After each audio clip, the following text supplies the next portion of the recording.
সম্পর্কে আবার বললে ভালো হয়।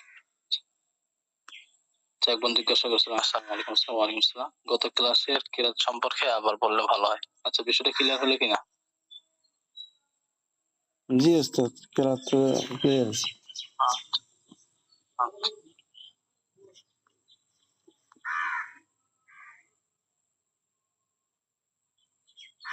আচ্ছা, এখানে ওই যে যেটা জিজ্ঞেস করছিলেন সুন্নতের যে বিষয়টা, এটা এখানে একটু দেখা দিই।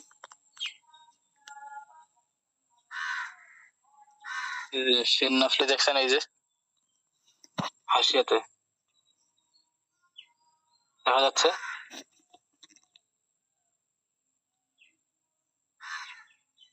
দেখেননি? এই যে দেখেন তো দেখা যাচ্ছে কিনা?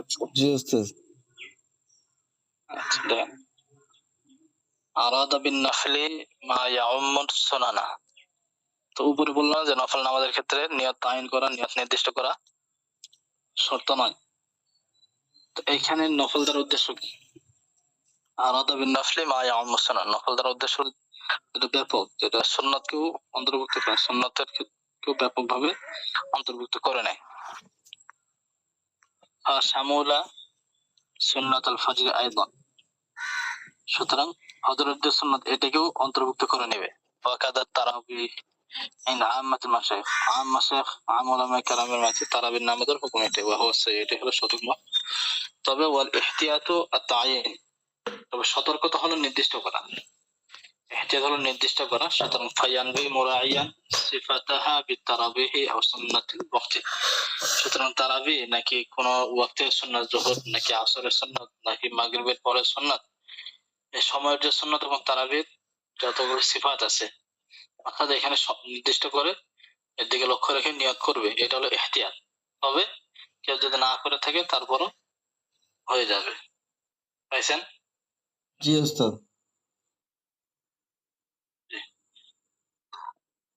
এটা আছে।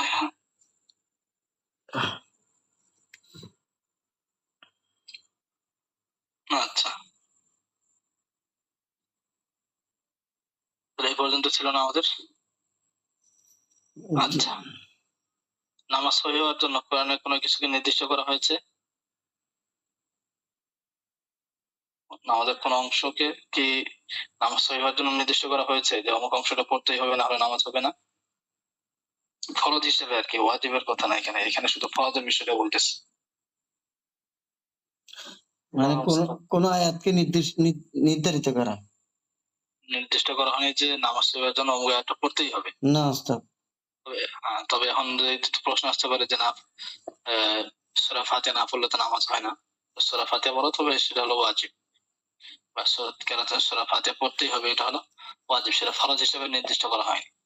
আমাদের এখানে ওস্তাদ অনেকে তো এটা নির্ধারণ করে যে অনেকে নামাজে পারে না, নির্ধারণ করে। হ্যাঁ, ওটা আছে, ওটা ইখতিলাফ আছে এই বিষয়ে অন্যান্য মাযহাবের সাথে। সূরা ফাতিহা পড়া, বিশেষ করে যদি ইমামের পিছনে নামাজ পড়ে থাকে তাহলে তখন সূরা ফাতিহা পড়তে হবে কিনা এই বিষয়ে ইখতিলাফ আছে। আর আরেকটা যেটা, যে সূরা ফাতিহাকে নির্ধারণ করা, না আমরা তো পড়ি, আমরা সবাই পড়ি না, আমরা তো পড়ি, এটা কি হিসাবে, এটা কি ফরজ নাকি ওয়াজিব? সূরা ফাতিহা পড়া হলো ওয়াজিব। এখন কেউ যদি সূরা ফাতিহার মধ্যে, তো এটা তো কোরআন, তো সূরা ফাতিহা যদি কেউ তেলাওয়াত করে, তো মুতলাক কেরাত যেটা ফরজ, যদি এক রাকাত হয় কেরাত পড়া যে ফরজ, সে ফরজটাও আদায় হবে, পাশাপাশি সূরা ফাতিহা পড়া যে ওয়াজিব, সে ওয়াজিবটাও আদায় হয়ে যাবে। তবে এখানে আরেকটা ওয়াজিব থাকে ফরজের প্রথম দুই রাকাতের ক্ষেত্রে, যে সূরা ফাতিহার পরে কি করা, কেরাত মিলানো, এটাও ওয়াজিব। আর নফল ভিতরে প্রত্যেক রাকাতে কেরাত পড়ানো ওয়াজিব, সেগুলো আলাদা। ওয়াজিবের বিষয়গুলো আমাদের সামনে আসবে। আচ্ছা, যে মুক্তাদি সে তেলাওয়াত করবে, পিছনে যে মুক্তাদি থাকে, সে আমাদের হানাফি মাযহাব হিসাবে মুক্তাদি তেলাওয়াত করতে হবে কিনা? হবে না, মুক্তাদি তেলাওয়াত করতে পারবে না। তেলাওয়াত করলে কি হবে? মাকরু তাহরিম ওস্তাদ। মাকরুহ তাহরিমে। আচ্ছা, দেখেন আয়াতের মধ্যে যে বিষয়টা, প্রতি রাকাতি সূরা ফাতিহা তিলাওয়াত কি ওয়াজিব? কিসের? মানে ফরজ বা সুন্নাত দেখো। ফরজ ছাড়া বাকি যে নামাজগুলো আছে এগুলোর প্রত্যেক রাকাতেই, আর ফরজের প্রথম 2 রাকাতে, পরের 2 রাকাতে এটা হলো সুন্নাত। আচ্ছা ওস্তাদ, পরের 2 রাকাতে যদি কেউ সূরা ফাতিহা পড়লো না, কিছুই পড়লো না ফরজ নামাজে, তাহলে কি নামাজ হয়ে যাবে তাহলে? তাহলে এক্ষেত্রে তো নামাজ হয়ে যাওয়ার কথা। এই বিষয়টা তাহলে আরেকটু তাহকিক করতে হবে। মনে হচ্ছে সম্ভবত মানে আমি কোথায় দেখছিলাম যতটুকু মনে করো যে এটা এক্ষেত্রে হয়ে যাবে সম্ভবত।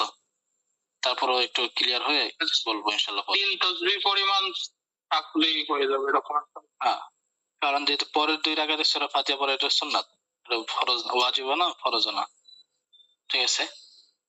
জি ওস্তাদ। এই জন্য, কারণ ফরজ নামাজ হওয়ার জন্য 2 রাকাতে কেরাত পড়তে হবে।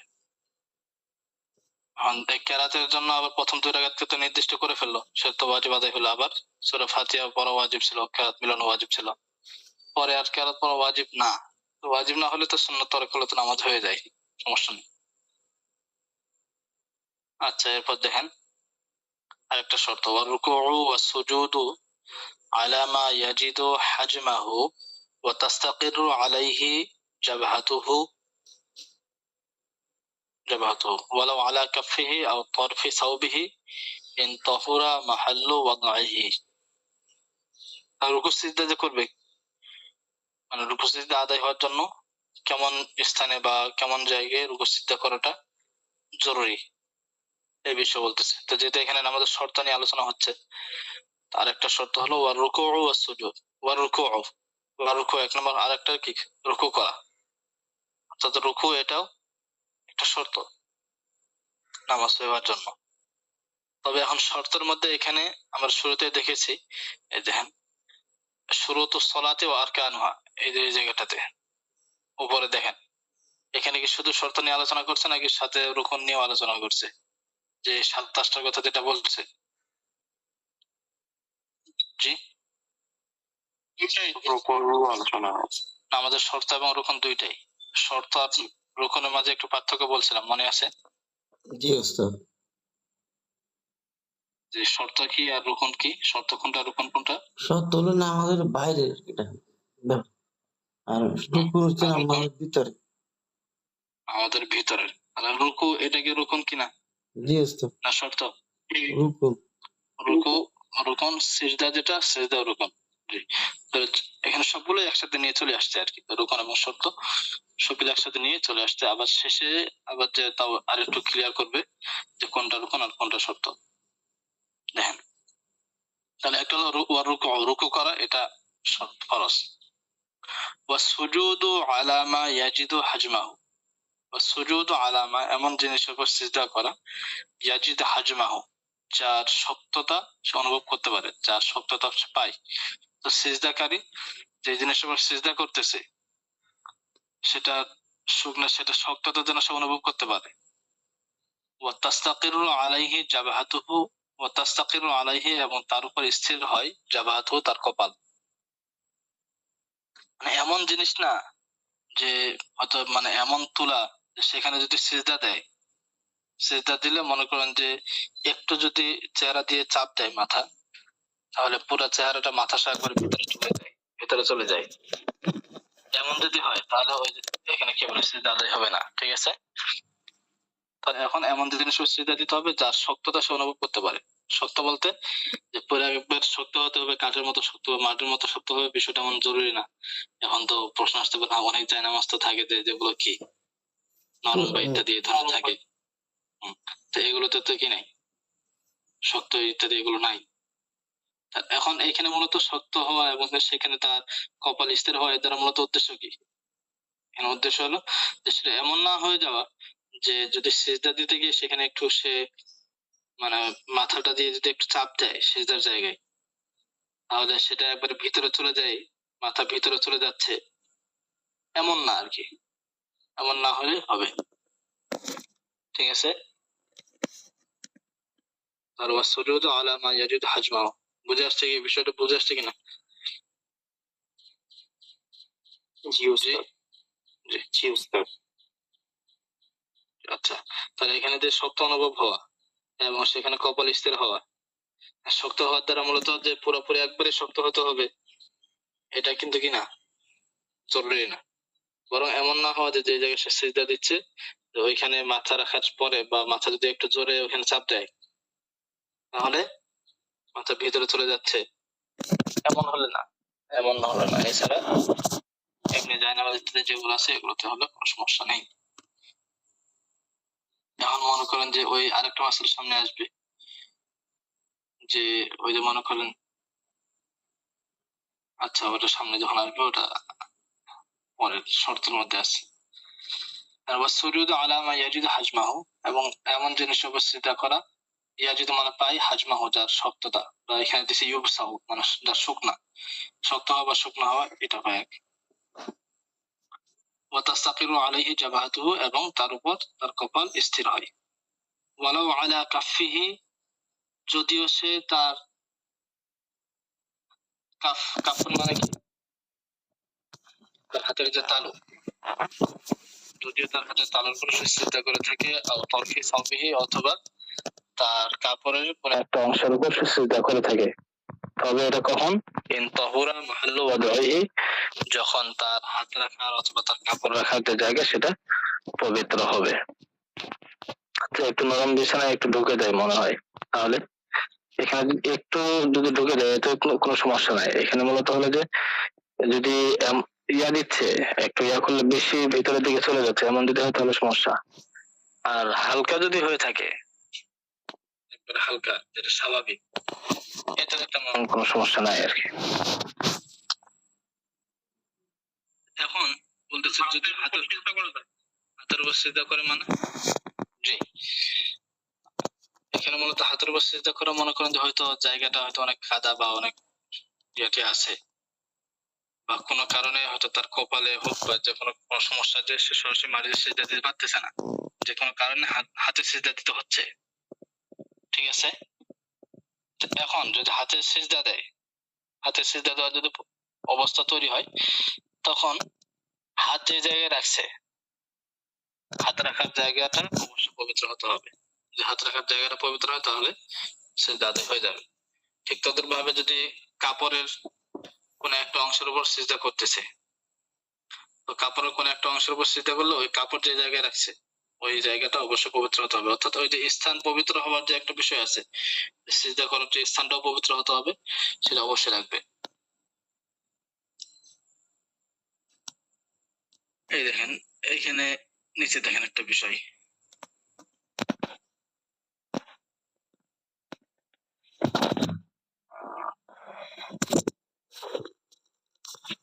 এই যে এখানে দেখছেন,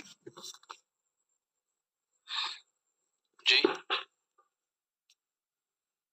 ويصح السجود لو كان على كفه الساجد في الصحيح, সিজদা সহিহ হবে যদিও সিজদাকারী তার নিজের হাতের তালুর উপর কি করে, সিজদা করে থাকে, এটা হলো সঠিক মত অনুযায়ী।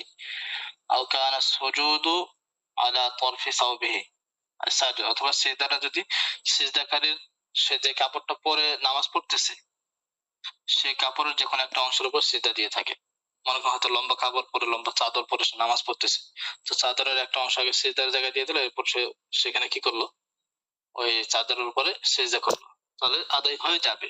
তবে ওয়ায়ুকরাহু বিগাইরি উযরিন, কারণ ছাড়া এমনটা করা মাকরুহ। বুঝে আসছে, ধরতে পারছেন? জি উস্তাদ। জি দেখেন, ওয়ালাউ আলা কাফিহি, তো যদিও সে তার হাতের তালুর উপর সিজদা করে থাকে, অথবা তার কাপড়ের একটি অংশের উপর বা কাপড়ের কোন এক অংশের উপর সিজদা করে থাকে, ইন তাহুরা মাহাল্লু ওয়াদইহি, যদি হাত এবং কাপড় অংশ রাখার স্থানটা পবিত্র হয়, তখন যে কি হবে, এই সিজদাটা আদায় হয়ে যাবে, সহি হয়ে যাবে। তবে এই যে সে হাতের উপর সিজদা করতেছে, তার জায়গাটা তো পবিত্র হতে হবে, আবার ওই জায়গাটা একটু শক্ত হতে হবে, শক্ত অনুভূত হতে হবে, কারণ এখানে ওয়ালাউ আলা কাফি এর সম্পর্ক আগের সাথে। সিজদা এমন জিনিস উপর করা যার শক্ত বা যার শুকনো অনুভব করতে পারে এবং যার কি হয় এবং কপাল সেখানে স্থির হয়, এখন যদিও সে তার হাতের উপর সিজদা করে থাকে, এখন হাতের উপর সিজদা করলেও হাত যে জায়গায় রাখছে সেটা তো পবিত্র হতে হবে, আবার সাথে সাথে সে জায়গাটা ওই যে একটু শক্ত হতে হবে, বা শক্ত না হলে সেটা শুকনো হতে হবে। আচ্ছা, একজন এই বিষয়টাতে একটু দেখেন, এখানে হাসিতে কি লিখছে, এই দেখেন, পাইছেন?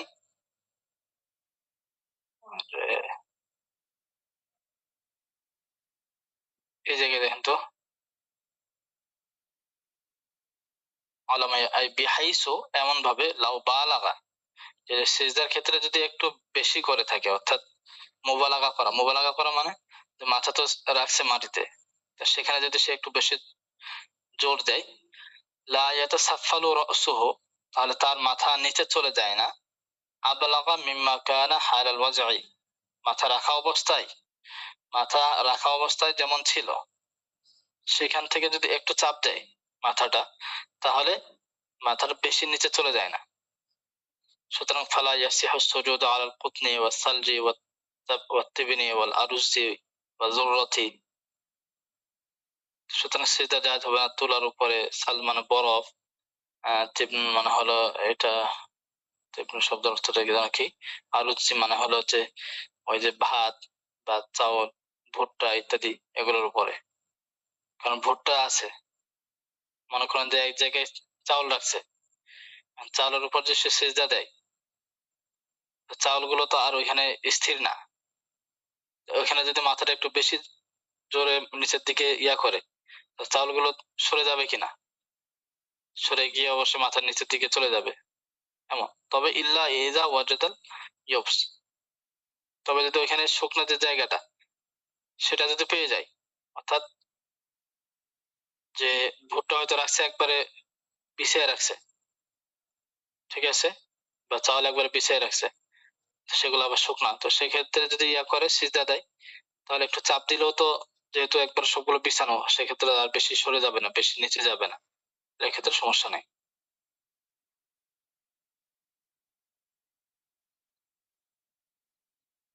আচ্ছা, এরপর দেখেন, ওয়াসাজাদা ওযুবান বিমা সলুবা মিন আনফিহি ওয়া বিজাবহাতি, এখন সিজদা যে করবে, সিজদার মধ্যে কি কি অংশ দ্বারা সিজদা করবে? আচ্ছা, সিজদার মধ্যে কয়টা অঙ্গ মাটিতে থাকা জরুরি? জি, জি, 7টা। কি কি? আচ্ছা, আমরা যেটা করে থাকি এদিকে একটু খেয়াল রাখি, 2 হাত, 2 হাঁটু, 2 পা, কয়টা হলো? 6টা। আরেকটা কপাল নাকি? কপাল দিয়ে হলো কয়টা? 7টা। কপাল আর নাকটা যদি একটাই ধরে আর কি, একটা ধরে অনেকে এটাকে 7টা বলেছেন, ঠিক আছে। কপাল আর নাক দুইটাকে একটারে অন্তর্ভুক্ত করেছেন, একটা অন্তর্ভুক্ত করে তাহলে কয়টা হয়? 7টা। হাদিসের মধ্যেও আছে যে 7 অঙ্গ দিয়ে 7 জিনিসের উপর সিজদা করতে হয়, 2 হাত, 2 পা, 2 হাঁটু, আর আরেকটা হলো চেহারার মধ্যে এখানে কপাল এবং নাক দুইটা চলে আসছে। আচ্ছা, এখন এই 2 পা যেটা আছে, 2 পায়ে রাখতে হবে কিনা এই বিষয়ে সামনে মাসআলা আসতেছে, যে হাদিসের মধ্যে যেটা বলছে সেটা সুন্নত অবস্থার কথা বলছে। আর ফরজ যেটা, ফরজের ক্ষেত্রে 2 পায়ে মাটিতে রাখতে হবে, এটা জরুরি না, যে কোনো এক পায়ের আঙ্গুলগুলো মাটিতে লাগা থাকলেই হয়ে যাবে। আর এখন ওই চেহারার মধ্যে কোন অংশটা দিয়ে চোখ কোন অংশ দিয়ে সিজদা করবে, ওই মাসআলাটা এখানে বলতেছে। ওয়া সাজাদা ওযুবান, এবং সিজদা হবে ওয়াজিব হিসেবে, অর্থাৎ সিজদার ক্ষেত্রে ওয়াজিব হলো বিমা সলুবা মিন আনফি ওয়া জাবহাতি, বিমা ওই জিনিস দ্বারা সিজদা করা, এটা ওয়াজিব হবে যেটা সলুবা মিন আনফি, তার নাকের যেটা শক্ত অংশ, নাকের থেকে যেটা শক্ত অংশ, তার নাকের শক্ত অংশ দ্বারা, ওয়া বিজাবহাতি, এবং তার কপাল দ্বারা, নাকের শক্ত অংশ দ্বারা এবং কপাল দ্বারা সিজদা করা। তবে এটা কি হিসেবে এই সিজদা করবে, যে নাকের কপাল অংশ দ্বারা এবং তার নাকের শক্ত অংশ দ্বারা এবং কপাল দ্বারা তো সিজদা করবে, এটা কি হিসাবে? ওয়াজিব হিসেবে, অর্থাৎ এগুলো দিয়ে সিজদা করাটা ওয়াজিব। তো এখন এই নাক আর কপাল, কেউ যদি শুধু কপাল দ্বারা সিজদা করে, অর্থাৎ সিজদার মধ্যে নাক লাগাইলো না মাটিতে, তাহলে সিজদা হবে কিনা? ওস্তাদ অনেকের মতো তো হবে না, অনেকের মতো হবে। আচ্ছা, এই এই এই ক্ষেত্রে হলো যে যে যদি শুধু কপাল দিয়ে ইয়া করে সিজদা করে, মানে নাক যদি না লাগায়, তারপরে এই ক্ষেত্রে হয়ে যাবে যদি মাকরু হবে। কিন্তু শুধু নাক দিয়ে সিজদা করা বা সিজদার সময় শুধু নাক লাগানো, কপাল যদি না লাগাই, এটা কি হবে না।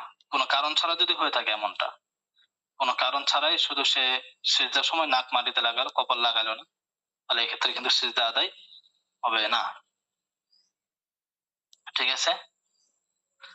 তো এই যে দুইটা নাক এবং কপাল, এই দুইটার মধ্যে থেকে শুধু কপালের উপর যদি সীমাবদ্ধ থাকে, তাহলে এক্ষেত্রে হয়ে যাবে, মাকরু হলেও হয়ে যাবে। কারণ সিজদা বলা হয় কাকে? কোরআনের মধ্যে ওয়ারকাউ ওয়াসজুদু বলেছেন আল্লাহ তাআলা, যে রুকু করো এবং সিজদা করো। আর সিজদা মূলত কাকে বলা হয়? সিজদা বলা হয় যে কপালকে জমিনে রাখা, কপালকে মাটিতে রাখাকে কি বলা হয়? সিজদা বলা হয়। ঠিক আছে? তো এখন যদি শুধু কপাল রাখে, তাহলে সিজদা যেটা সেটা আদায় হয়ে যাবে, কিন্তু এক্ষেত্রে মাকরু হবে। ওয়ালা ইয়াসিহুল ইকতিসারু আলাল আনফি ইল্লা মিন উযরিন বিল জাবহাতি। ওয়ালা ইয়াসিহুল ইকতিসারু আলাল আনফি, শুধু নাকের উপর ইকতিসার করা, নাকের উপর সীমাবদ্ধ থাকা সহি নয়, ইল্লা মিন উযরিন বিল জাবহাতি, তবে কপালে কোনো ওযর থাকলে। তো কপালে যদি কোনো সমস্যা হয়ে থাকে, যে সমস্যার কারণে সে কপাল মাটিতে রাখতে পারতেছে না, মাটিতে লাগাতেই পারতেছে না, এমন যদি কোনো সমস্যা থেকে থাকে, তাহলে এক্ষেত্রে তো সে মাজুর, সে তো আর অক্ষম। তো যেহেতু এক্ষেত্রে তার জন্য খুবই কষ্টকর হয়ে যাচ্ছে, শুধু নাকের উপর ইকতিসার করলেই সে আদায় হয়ে যাবে। বুঝে আসছে? মাসলাগুলো বুঝে আসছে? জি ওস্তাদ। এরপর দেখেন, وعدم ارتفاع محل السجود عن موضع القدمين بأكثر من نصف ذراع। সিজদার ক্ষেত্রে আরেকটা শর্ত, আরেকটা জরুরি যে বিষয়, সেটা হলো وعدم ارتفاع محل السجود, সিজদার স্থান উঁচু না হওয়া। সিজদার স্থান উঁচু না হওয়া, কেমন উঁচু? কিসের থেকে উঁচু? আন মাউদিআল কদামাইনি, দুই পায়ের স্থান থেকে। তো ওই পায়ের স্থান থেকে সিজদার স্থানটা উঁচু না হওয়া। কি পরিমাণ উঁচু না হওয়া? বিআকসারা মিন নিসফি যিরাইন। নিসফি যিরা মানে কি? যিরা মানে হলো হাত, নিসফ মানে অর্ধেক, অর্ধেক হাতের বেশি, অর্ধেক হাতের বেশি উঁচু না হওয়া। অর্থাৎ যেখানে পা রাখছে, পা রাখার জায়গা থেকে সিজদার জায়গাটা অর্ধেক হাতের বেশি উঁচু না হওয়া। যদি এমন হয় যে মনে করেন যে সে বসে নামাজ পড়তেছে, বা বসে না, সে নামাজ পড়তেছে, কিন্তু সিজদা করার সময় মনে করেন অনেক সময় হয় না যে কেউ যদি সিঁড়িতে নামাজ পড়ে, উদাহরণস্বরূপ কেউ সিঁড়িতে নামাজ পড়তেছে মনে করেন, তো এখন সে সিঁড়িতে যখন নামাজ পড়তেছে, তো সে তো দাঁড়াইছে এক জায়গায়, তো যেহেতু সিঁড়িগুলো একটার পর একটা, এক্ষেত্রে সে যদি সিজদা দেয়, সিজদাটা তার পা যে জায়গায় রাখছে এর থেকে উপরে চলে যাচ্ছে না, উপরের জায়গায় চলে যাচ্ছে না। এখন পা রাখার জায়গা থেকে যদি সিজদার স্থানটা অর্ধ হাতের থেকে বেশি উঁচু হয়ে থাকে, তাহলে এক্ষেত্রে সিজদা আদায় হবে না। আর যদি অর্ধেক হাতের কম হয়, তাহলে এটা অল্প ধরা হবে, এক্ষেত্রে কোনো সমস্যা হবে না, নামাজ হয়ে যাবে। বুঝে আসছে মাসলা? জি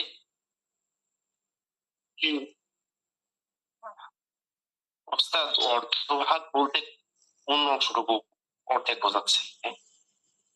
হাতের অর্ধেক, যেটা মানে বলা হয় যে এখানে, অর্থাৎ আমরা দুই হাতে এক গজ ধরে না, মানে ভাই মনে জিজ্ঞেস করছে উস্তাদ, মানে হাত বলতে কি পুরো হাত নাকি কনুই থেকে? না, কনুই থেকে, যেটা আমাদের সাধারণত যে জেরা, দুই জেরাই হয় এক গজ। ঠিক আছে, মানে এক হাতে 1.5 ফিট চলে। হ্যাঁ হ্যাঁ, 1.5 ফিট ধরা হয় না, ওইটা আর কি, 1.5 ফিট, পুরো হাত না। তাহলে এটা ক্লিয়ার হয়েছে, মশলাটা ক্লিয়ার হয়েছে যে এই মশলা কি? আচ্ছা, তাহলে সিজদার স্থানটা পা রাখার জায়গা থেকে উঁচু না হওয়া, যেমন যেখানে পা রাখছে ওই তার বরাবর হবে, অথবা উঁচু হলেও একটু বেশি না, অর্ধেক হাতের বেশি না, অর্ধেক হাতের বেশি হয়ে গেলে তখন আবার সই হবে না। আদাম ইরতিফাই মাহাল্লি সুজুদি, সিজদার স্থান উঁচু না হওয়া, আন মাওদিআল কাদামাইনি, উভয় পায়ের স্থান থেকে, বিআকসারা মিন নিসফি যিরাইন, অর্ধেক হাতের বেশি। ওয়া ইন যাদা আলা নিসফি যিরাইন, যদি অর্ধেক হাতের বেশি বেশি হয়ে যায়, মানে উঁচু হয়ে যায় বেশি, লাম ইয়াজুজি সুজুদু, সিজদা জায়েজ হবে না, বা লাম ইউরিজি সুজুদু, সিজদা বৈধ হবে না, জায়েজ হবে না। তবে একটা সূরত আছে, যে সূরতে অর্ধেক হাতের বেশি যদি সিজদার জায়গাটা অর্ধেক হাতের থেকেও বেশি হয়, পা রাখার জায়গা থেকে অর্ধেক হাতের থেকেও বেশি উঁচু হয়ে থাকে, তারপরও নামাজ হয়ে যাবে। একটা সূরত আছে, এখানে দুইটা শর্ত। কখন? ইল্লা আলি সাহমাতিন, তবে যদি ভিড়ের কারণে হয়ে থাকে, অর্থাৎ নামাজ পড়ার স্থান মসজিদের যে এটা অনেক ভিড় হয়ে গেছে, মানুষের অনেক ভিড়, আর অনেক ভিড়ের কারণে এত বেশি ভিড় হয়ে গেছে যে সবাই সিজদা দিতে পারতেছে না। মনে করেন এক কাতারের জায়গায় দুই কাতার করতে হচ্ছে, এত বেশি ভিড়, বা আরো বেশি কাতার করতে হচ্ছে। তো এখন এখানে তো চাইলেও তো সম্ভব না সিজদা দেওয়া, সবাই একসাথে সিজদা দেওয়া তো সম্ভব না ভিড়ের কারণে। এখন যদি এই ভিড়ের কারণে সিজদা দেওয়া যদি সম্ভব না হয়ে থাকে, তো এক্ষেত্রে মাসলা কি? এক্ষেত্রে মাসলা হলো যে একজন ব্যক্তি যে পিছনে আছে, সবাই তো সিজদা করবে না যদি জামাতে নামাজ পড়ে থাকে একসাথে, তো যে পিছনে আছে তার সামনের কাতারে যে ব্যক্তি আছে, সে তার পিঠের উপর সিজদা দিবে, আর সে আবার তার সামনের কাতারে যে আছে তার পিঠের উপর সিজদা দিবে। ঠিক আছে? তো এইভাবে প্রত্যেকেই একজন মুসল্লি অপর মুসল্লির পিঠের উপর সিজদা দিবে। এখন দেখেন, সাধারণত মানুষ যখন সিজদায় যায়, তো এটা তার পা যে জায়গায় থাকে, পায়ে থেকে তার সিজদার অর্থাৎ পিঠটা, এটা সাধারণত অর্ধেক হাতে থেকে বেশি হয়ে থাকে কিনা উঁচু? জি, সাধারণত অর্ধেক হাতে থেকে বেশি তো থাকেই, স্বাভাবিক। পা রাখার জায়গা থেকে তার পিঠ অর্ধেক হাতের বেশি উঁচুতে থাকে। তাই এখানে অর্ধেক হাতের থেকে বেশি উঁচুতে থাকা সত্ত্বেও এক্ষেত্রে মাসালা হলো কি, বা এক্ষেত্রে সই হয়ে যাচ্ছে, সিজদা সই হয়ে যাচ্ছে, যে যদি সে তার সামনের যে মুসল্লি, সে মুসল্লির পিঠের উপর সিজদা দেয়, তারপর নামাজ সই হয়ে যাচ্ছে। তাই এখানে মূলত দুইটা শর্ত, এই সিজদা সই হওয়ার জন্য দুইটা শর্ত। একটা হলো যে যার পিঠের উপর সিজদা দিচ্ছে সেও মুসল্লি হতে হবে, অর্থাৎ সেও নামাজ পড়া অবস্থা হতে হবে, এমন না যে সে এমনি বসে আছে তার পিঠের উপর সিজদা দিল, এমন হলে কিন্তু আবার হবে না, সেও মুসল্লি হতে হবে। আবার যে সিজদা দিচ্ছে যার পিঠের উপর,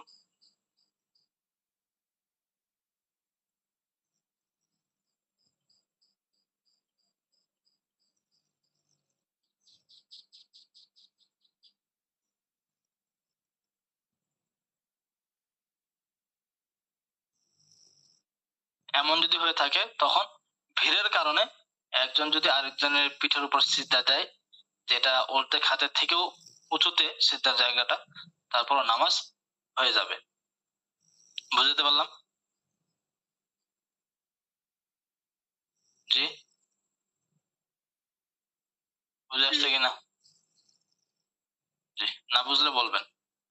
ওয়া ইন যাদা আলা নিসফি যিরাইন, আর যদি ওই যে সিজদার স্থানটা উঁচু হয়, উঁচু হওয়াটা যদি এটা বেশি হয়ে যায়, আলা নিসফি যিরাইন, অর্ধেক হাতের থেকেও বেশি, অর্ধেক হাতের উপর, অর্থাৎ অর্ধেক হাতের থেকে যদি বেশি উঁচু হয়ে যায়, লাম ইয়াজুজু সুজুদু, সিজদা জায়েজ হবে না, ইল্লা, তবে লিসাহবাতিন, ভিড়ের কারণে। তো ভিড়ের কারণে হলে তখন জায়েজ হবে। ভিড়ের কারণে তখন করবে কি? সাজাদা, এমন ভিড় যে ভিড়ের মধ্যে, মানে এমন ভিড়ের কারণে জায়েজ আছে, অর্ধেক হাতের থেকে বেশিও যদি উঁচু হয়ে যায় সিজদার স্থানটা, তারপর সিজদাটা সই হয়ে যাবে।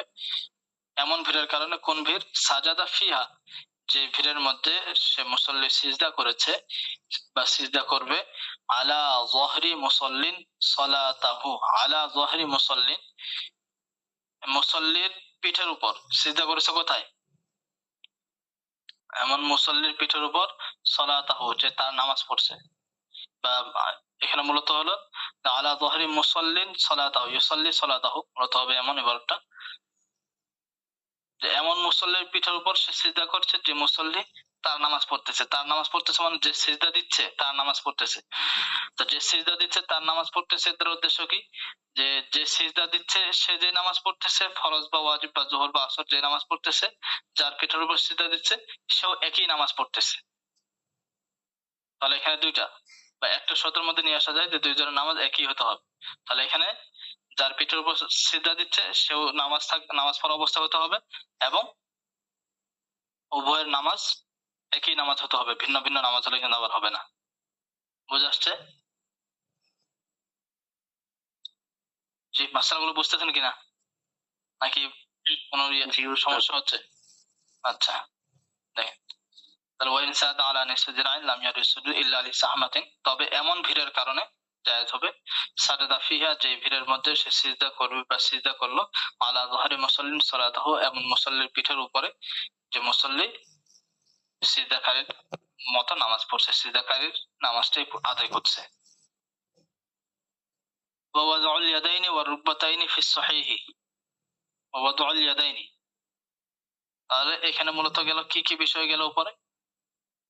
কপাল রাখা বা চেহারা রাখা, নাক এবং কপাল রাখার বিষয়। এখন নাক এবং কপাল রাখার বিষয়ের ক্ষেত্রে এখানে প্রাসঙ্গিক কয়েকটা মাসলা বললো। এরপর আর কি আছে? ওয়াদউল ইয়াদাইনি ওয়া রুকবাতাইনি, উভয় হাত রাখা, সিজদার সময় কি করতে হবে? উভয় হাত রাখা, ওয়া রুকবাতাইনি, এবং উভয় হাঁটু রাখা, ফিস সহিহি, সঠিক মত অনুযায়ী, অর্থাৎ বিশুদ্ধ মত অনুযায়ী উভয় হাত এবং উভয় হাঁটু রাখা। তবে এই ক্ষেত্রে একটা মত আছে যে যদি দুই হাতের মধ্যে যখন এক হাত রাখে তারপর নামাজ হয়ে যাবে। এই ক্ষেত্রে বিশুদ্ধ মত হিসেবে উভয় হাত রাখতে হবে এবং উভয় হাঁটু মাটিতে রাখতে হবে। কিন্তু পায়ের ক্ষেত্রে উভয় পা মাটিতে রাখা জরুরি না।